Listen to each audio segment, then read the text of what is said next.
अस्सलाम वालेकुम व्यूअर्स, मैं हूं समीना पाशा। उम्मीद है आप लोग खैरियत से होंगे। व्यूअर्स, कुछ अहम खबरें, अपडेट्स, तज्जिया लेकर इस व्लॉग में आपके सामने हाजिर है। जनाब, इंपॉर्टेंट अपडेट्स हैं जी। हुकूमत बिल्कुल बौखला गई है, इसीलिए उसने एतराफ़े शिकस्त कर लिया है और इसके साथ साथ बिल्कुल जिसको कहते हैं ना, आप बौखलाहट का शिकार हो जाते हैं, हाथ पांव फूल जाते हैं, सांस नहीं आ रही होती और आप घबराहट में फिर ऐसी ऐसी हरकतें कर रहे होते हैं कि जिसको देखने वाला सिर्फ ये बात याद उसको आती है कि भाई वो कहते हैं ना कि अल्लाह ताला आसमान से उतर कर लठ नहीं मारता, बंदे की अकल मार देता है। तो कुछ ऐसी ही सूरत हाल इस वक्त हुकूमत की दिखाई दे रही है। बिल्कुल टोटली जिसको कहते हैं ना, आप आउट ऑफ माइंड हो जाते हैं। बिल्कुल आप आपका दिमाग जहाँ पे काम करना बस कर देता है और माउफ हो जाते हैं। ऐसी सूरत हाल है इस वक्त हुकूमत पाकिस्तान की।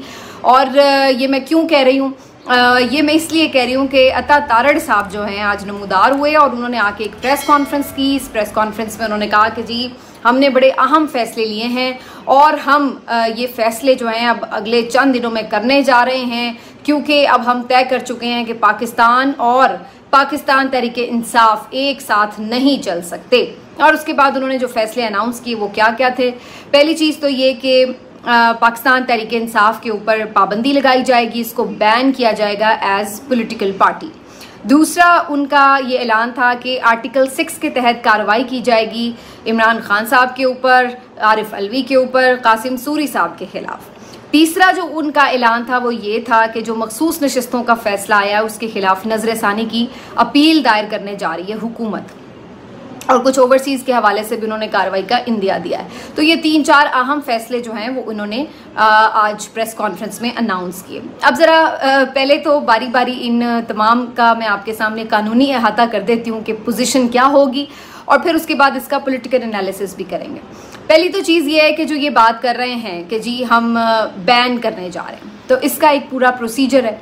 प्रोसीजर के तहत तो आपको जो वफाकी हुकूमत है उसको एक डिक्लेरेशन देना होता है, फिर एक रेफरेंस फाइल करना पड़ता है और फिर सुप्रीम कोर्ट ऑफ पाकिस्तान में जाना पड़ता है और इसमें कुछ हिस्सा इलेक्शन कमीशन ऑफ पाकिस्तान का भी होता है। लेकिन मेन जो इसमें अथॉरिटी है वो सुप्रीम कोर्ट ऑफ पाकिस्तान की है कि जो आके जायज़ा लेगा कि तमाम जो एविडेंस फ्राहम किए गए हैं उससे क्या वाकई ये बात साबित होती है कि कोई भी एक पॉलिटिकल पार्टी जो है वो बैन होनी चाहिए अगर उसके कोई भी खिलाफ रियासत इकदाम हैं।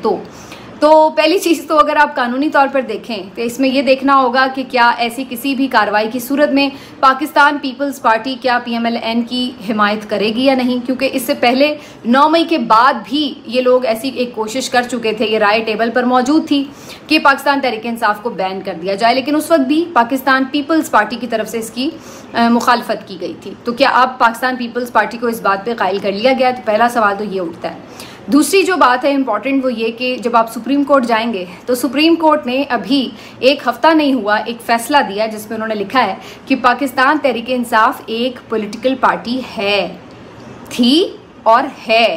तो आप अब जाके उसी सुप्रीम कोर्ट के सामने अब ये केस लेके जाएंगे कि ये पॉलिटिकल पार्टी जो है ये मुल्क दुश्मन पार्टी है और आपको तो पता ही नहीं था एक हफ्ता पहले तक, और आपने इनको मखसूस नशिस्तें दे दी और आप कह रहे थे कि इस जमात के साथ ज्यादती हुई है, जबकि असल में तो ये जमात दहशतगर्द जमात है। ये तो रियासत की मुखालिफ सरगर्मियों में मुलविस रही है। इसने 9 मई किया है, इसने IMF को ख़त लिखा, इसने जनाब इदारों के खिलाफ उकसाने की पूरी एक सोशल मीडिया के ऊपर कैंपेन चलाई है और पता नहीं क्या, और इनके जो वो निकालेंगे जुराइम और फिर उनको जोड़ेंगे साथ इस बात के लिए कि जनाब देखिए ये तो आप इसको बैन करें क्योंकि ये एक दहशतगर्द जमात है। तो क्या सुप्रीम कोर्ट ऑफ पाकिस्तान का इस वक्त ये माहौल है कि जहां पर आप ये कह सकें कि पाकिस्तान तहरीके इंसाफ को आप अपनी मर्जी से बैन करवा सकें?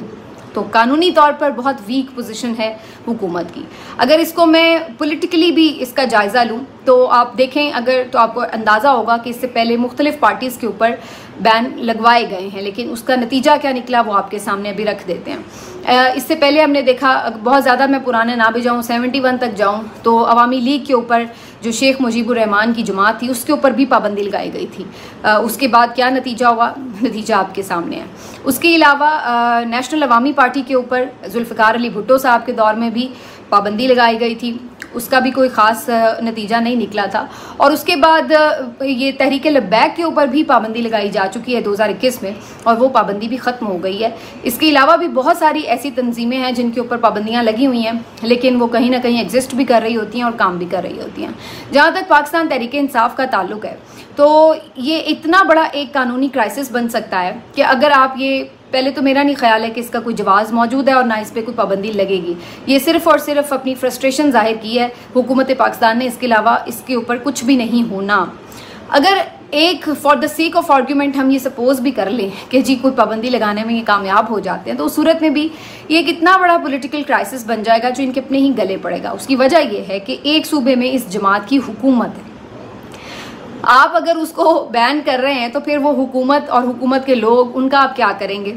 वो अवामी नुमाइंदे हैं, आप उनको डी नोटिफाई नहीं कर सकते, तो आप उनके ऊपर किस तरह से कार्रवाई करेंगे? वहाँ पे हुकूमत कैसे ख़त्म करेंगे? और फिर वहाँ पे सिर्फ हुकूमत नहीं है, वहाँ चले आप गवर्नर राज लगा देंगे, हुकूमत ख़त्म कर देंगे। उसके अलावा भी मुख्तलिफ जगहों पर हर जगह वो पार्टी एग्जिस्ट कर रही है, हर सूबे में अपोजिशन में है। आप इतने लोगों को कैसे टैकल करेंगे? उनको क्या नाम देंगे? एक चीज़। दूसरी चीज़ ये कि क्या सुप्रीम कोर्ट ऑफ पाकिस्तान इतनी मेजॉरिटी में सीटें जीतने वाली एक जमात को दहशतगर्द जमात या बैन करने के लिए कोई अपने ऊपर नया कलंक लगवाएगी? हरगिज़ नहीं लगवाएगी। और ना ही ऐसी किसी सिचुएशन में ये तो सारा मलबा फिर अवाम पे आए कि अवाम बेवकूफ़ हैं कि 8 फरवरी को जाके एक दहशतगर्द जमात को इतना वोट डाल के आ गए हैं कि एक सूबे में उसकी हुकूमत बनवा दी और बाकी सब जगहों पर वो अपोजिशन में बैठी हुई है। वो भी सिर्फ अभी मैं फॉर्म 47 की बात कर रही हूँ, 45 के तहत तो हर जगह ही उसकी हुकूमत बननी थी। अच्छा, अब इस बात को भी अगर हम एक दफ़ा छोड़ दें तो उसके बावजूद भी चलें इन्होंने सबको डी नोटिफाई कर दिया, अब ये भी मान लेते हैं कि इन्होंने पाबंदी भी लगा दी, सबको डी नोटिफाई कर दिया, सबसे ओहदे अपोजिशन के भी, मेंबरान असम्बली के भी सब ख़त्म कर दिया, तो उस सूरत में फिर ये इनसे बड़ा एक क्राइसिस जो है वो इनके सामने तैयार होगा। क्योंकि अभी जो पाकिस्तान तहरीक इंसाफ है वो किसी न किसी तरह सिस्टम के अंदर रहते हुए एक जदोजहद कर रही है। पार्लियामान के अंदर बात करते हैं, एनओसी लेते हैं जाके जलसों का, कोई जलसे करने में बगैर एनओसी के वो कामयाब नहीं होते, कोई वो अपनी तरफ से इस वक्त स्ट्रीट के ऊपर ऐसी कोई बड़ी मूवमेंट नहीं इकट्ठी कर सके, कुछ भी। तो जब आप अपने हाथों से उनको पार्लियामान से, अदालतों से, हर जगह से बाहर निकालेंगे तो फिर वो कहाँ जाएंगे? वो फिर सड़कों पर आएंगे। और फिर उस वक्त उनके ऊपर जब कोई किसी तरह का लिहाज नहीं होगा, पाबंदी नहीं होगी, तो फिर आपके लिए वो संभालना और मुश्किल हो जाएगा। तो इनको भी ये सारी चीज़ें पता हैं और ये किसी सूरत ये अफोर्ड ही नहीं कर सकते कि पाकिस्तान तहरीक इंसाफ को इस तरीके से ये सिस्टम से बाहर निकालें। तो इसलिए ये सबको पता है। अव्वल तो यहीं पे बात ख़त्म हो जानी है कि ये पार्लियामान भी इस चीज़ की इजाज़त देगा या नहीं, और फिर उसके बाद सुप्रीम कोर्ट में जाकर ये मामला बिल्कुल ही दफन हो जाएगा। हाँ, इससे PMLN को क्या हासिल होगा? मज़ीद रुसवाई हासिल होगी, जो कि अभी से शुरू हो चुकी है। बात ये कर रहे थे कि हम PTI को ख़त्म कर रहे हैं, और आज आप टाइमलाइन देख लें, तमाम न्यूट्रल सहाफ़ी, तमाम लीगी सहाफ़ी, तमाम PTI के हामी सहाफ़ी और मुख्तलिफ सीनियर सियासतदान जिनके भी मैं ट्वीट्स देख रही थी, सब ये बात कर रहे थे कि बेसिकली PMLN एंड कर रही है अपनी सियासत को।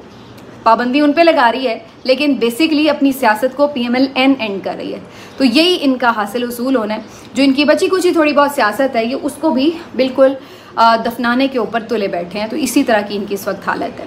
दूसरा जो इनका ये पॉइंट है कि जी हम आर्टिकल 6 की कार्रवाई कर लेंगे इमरान खान के खिलाफ, आरिफ अलवी के खिलाफ, कासिम सूरी के खिलाफ, तो इसमें फिर अगेन वही बात आ जाती है कि इसके लिए आपको पार्लियामान से इजाज़त लेनी पड़ती है, करारदाद मंजूर करनी पड़ती है। जैसे इन्होंने मुशर्रफ साहब के खिलाफ भी आर्टिकल 6 की कार्रवाई के लिए बाकायदा वफाकी हुकूमत को एक पूरा प्रोसेस है जो फॉलो करना पड़ता है। उसके बाद मुकदमा आप लेके चलते हैं और फिर अदालतों में बात जाती है। तो अगेन ये फिर वही एक बात आ जाएगी कि इसमें बाकी तमाम जमातों की उन्हें कितनी हिमायत हासिल होगी, क्या इतना बड़ा कंसेंसस वो डेवलप कर सकेंगे। और for the sake of argument अगर हम मान भी लें तो फिर बात तो जानी है अदालत के ऊपर।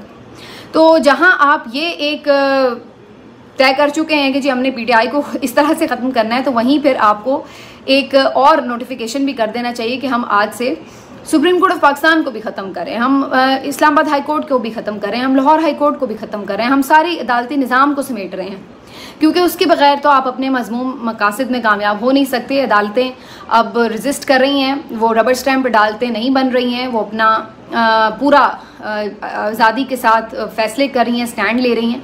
तो ऐसे हालात में बहुत मुश्किल है कि हुकूमत जो है वो इस तरह की किसी भी अपनी मज़मूम ख्वाहिश को पाए तकमील तक पहुंचा सके। तो ये भी बिल्कुल मुझे तो लग रहा है कि करीने कयास नहीं है। आपको याद होगा नैब तरमीम में खुद इमरान खान साहब जब पेश हुए थे तो सुप्रीम कोर्ट के जो जजेस थे वो तो उनसे ये कह रहे थे कि आप लीडर हैं, आप आगे बढ़ें, हम आपकी तरफ देख रहे हैं मुल्क को क्राइसिस। वो तो उनको ये रिगार्ड कर रहे थे और आप आकर उन्हें ये बताएंगे कि ये बंदा गद्दार है, ये दहशतगर्द है और इसको आर्टिकल 6 के तहत फांसी पे लटका दो। तो ये मतलब बचकाना सी बातें हैं, लेकिन ये सब बातें इनकी फ्रस्ट्रेशन का इजहार करती हैं। जो इसके अलावा बात है वो ये कि अगर आप इससे ज़्यादा करेंगे, अभी तो लोगों को फिर भी ये उम्मीद है कि चलो अदालतों से निकल आएंगे, चलो आगे चल के देखते हैं, शायद सीटें वापस मिल जाएं, हुकूमत बन जाए फिर इमरान खान। जब आप बिल्कुल उनका ये यकीन और उम्मीद तोड़ देंगे कि किसी सूरत कुछ पॉसिबल नहीं है, अदालतें भी ख़त्म हो चुकी हैं, सरेंडर कर चुकी हैं, कुछ भी उन्हें अगर ऐसा लगता है तो फिर अल्टीमेटली जो लोग अभी तक रुके हुए हैं वो फिर रुके नहीं रहेंगे। अगर कोई ये सोच रहा है कि जी भुट्टो के दौर में भुट्टो की भी बड़ी मकबूलियत थी, उनको ख़त्म कर लिया तो क्या हो गया था जो अब हो जाएगा, तो अब ये जमा खातिर रखें कि आपकी सारी कैलकुलेशंस अभी तक गलत साबित हुई हैं। तो अगर आप ये सोच रहे हैं कि कोई ऐसी बात नहीं है मुश्किल, तो आपको अब तक अंदाज़ा हो जाना चाहिए कि 2 साल से आपकी कोई कैलकुलेशन भी ठीक साबित नहीं हुई है और जो बंदा आपने इस दफ़ा पकड़ रखा है वो जेल के अंदर से बैठा आपको शिकस्त दे रहा है। तो इसलिए अगर आप ये सोच रहे हैं कि जी कोई फ़र्क नहीं पड़ेगा, तो ये इस दफ़ा आपकी भूल है। जो इस वक्त लोगों में गमुस है वो बिल्कुल एक अलग लेवल पर है और इस चीज़ को बिल्कुल टैकल नहीं किया जा सकता। आखिरी जो चीज़ इन्होंने की है कि जी हम नज़र-ए-ज़ानी की अपील दायर करेंगे, तो उस पर भी मैं आपको बता दूं कि सुप्रीम कोर्ट ऑफ पाकिस्तान में आमतौर पर नज़र-ए-ज़ानी की अपीलों में फ़ैसले वही होते हैं जो कि ओरिजिनल फ़ैसले में लिखा होता है। बहुत कम है, बहुत 5% कभी होता है कि फ़ैसला चेंज हो जाए, वरना 95% फ़ैसला वही रहता है। और ये तो एक ऐसी नज़र-ए-ज़ानी की अपील है जिसपे ऑलरेडी एक फुल कोर्ट बैठा हुआ है। मतलब ऐसा नहीं था कि कोई 3 रुकनी 5 रुकनी बेंच है कि चलो जी अब ज़्यादा बड़ा बेंच बना के आप उन लोगों की भी राय ले लें। तो ऑलरेडी सुप्रीम कोर्ट के मेजॉरिटी ऑफ जजेस ने इस फैसले के अंदर अपनी राय दे दी हुई है। तो इसलिए इसमें बहुत मुश्किल है और जितनी वाज़े राय आई है उसके बाद बड़ा मुश्किल है कि आपका कोई ये दाल गल सके। तो ये भी इन्हें पता है कि इधर से कोई सुनवाई नहीं होनी, वरना काजी साहब अपना पूरा जोर लगा चुके थे। उस वक्त ही फैसला आप अपने हक में ले सकते थे, लेकिन अब तो इस चीज़ के बिल्कुल इम्कानात और कम हैं। और ख़ास तौर पर जो उसके बाद आपने जजेस के साथ किया है, जो बमबारी की है, तो उससे तो उल्टा एक जजेस को अंदाज़ा हो गया कि आप लोग किस लेवल तक जा रहे हैं इनके खिलाफ। तो इसलिए नज़र-ए-ज़ानी की अपील में कोई मुझे वज़न नज़र नहीं आता। और वैसे भी अगर ये कुछ ऐसा करेंगे भी तो उसमें बड़ा टाइम लगेगा। उसकी वजह ये कि आमतौर पे नज़र-ए-ज़ानी की अपील डिटेल जजमेंट आने के बाद ही दायर की जाती है। डिटेल जजमेंट जब आएगी फिर आप नज़र-ए-ज़ानी की अपील दायर करेंगे, फिर वो कब समाअत के लिए फ़िक्स होगी, फिर कब उस पर समाअतें पूरी होंगी, फिर कब उसका फ़ैसला आएगा। ये सारा इतना टाइम टेकिंग प्रोसेस होगा कि इसमें बहुत मुश्किल है कि हुकूमत को कोई रिलीफ मिल सके। आमतौर पे नज़र-ए-ज़ानी अगर फुल कोर्ट ने देखी है तो फिर वो तो ज़ाहिर वही बेंचेस दोबारा देखेंगे, वही जजेस दोबारा देखेंगे। और अभी सुप्रीम कोर्ट में वैसे ही छुट्टियां हो रही हैं गर्मियों की, तो गर्मियों की छुट्टियों के दौरान सारे तो जजेस अवेलेबल भी नहीं होंगे, तो दोबारा उतना बड़ा बेंच बनाने के लिए आपको फिर ये 3-4 महीने वेट ही करना पड़ेगा। और ऐसे में उस वक्त तक काजी साहब जो हैं वो रिटायर हो चुके होंगे। तो हुकूमत की ये जो एक ख्वाहिश है कि काजी साहब को किसी तरह अपने साथ बांध के रखना है, तो वो वाली जो ख्वाहिश है वो भी पाया तक नहीं पहुंच पाएगी क्योंकि टाइम निकल चुका होगा। तो इसलिए आज के जितने भी इकदाम हैं हुकूमत के अनाउंस जो उन्होंने किए हैं वो इनके सिर्फ उल्टा गले पड़ने वाले हैं, इससे इनको कुछ हासिल नहीं होगा। ये इसमें बहुत सारों में से तो आगे बढ़ भी नहीं पाएंगे कार्रवाई करने के लिए और इनको खुद से रेजिस्टेंस का सामना करना पड़ेगा। ये सिर्फ दर्शनी सी प्रेस कॉन्फ्रेंस और ऐलानात थे जिसको ये करना चाहते थे। हाँ, अगर 9 मई के फ़ौरन बाद ये कोई इस तरह का एक्ट करते तो इनका कोई एक जवाब भी बन जाता कि अच्छा जी 9 मई हो गया था, ये वो, तो पाबंदी लगानी पड़ी। लेकिन उस वक्त अगर आपने वो ट्रेन मिस कर दी और अब आप 1-1.5 साल बाद जाके ये कह रहे होंगे कि जी वो चूंकि उस वक्त उन्होंने 2 साल पहले ख़त लिखा और चूंकि उन्होंने वो उस वक्त ये बात की लिहाजा आज हम उसके ऊपर पाबंदी लगाना चाहते हैं, तो ये बड़ा मज़े का खेज़ होगा। पहले तो इस पर ही सवाल उठ जाएगा कि अब आखिर नया ऐसा क्या पीटीआई ने कर दिया है कि आपको ये इंतहाई इकदाम उठाने की कोशिश करनी पड़ी है। तो ये सिर्फ लान तान समेटेंगे, अपनी बची खुची सियासत का आखिरी ताबूत में कील ठोंकेंगे। इसके अलावा इसके अंदर इनको कुछ हासिल नहीं होने वाला। मिलते हैं आपसे अगले वीडियो में, अपना ख्याल रखिए।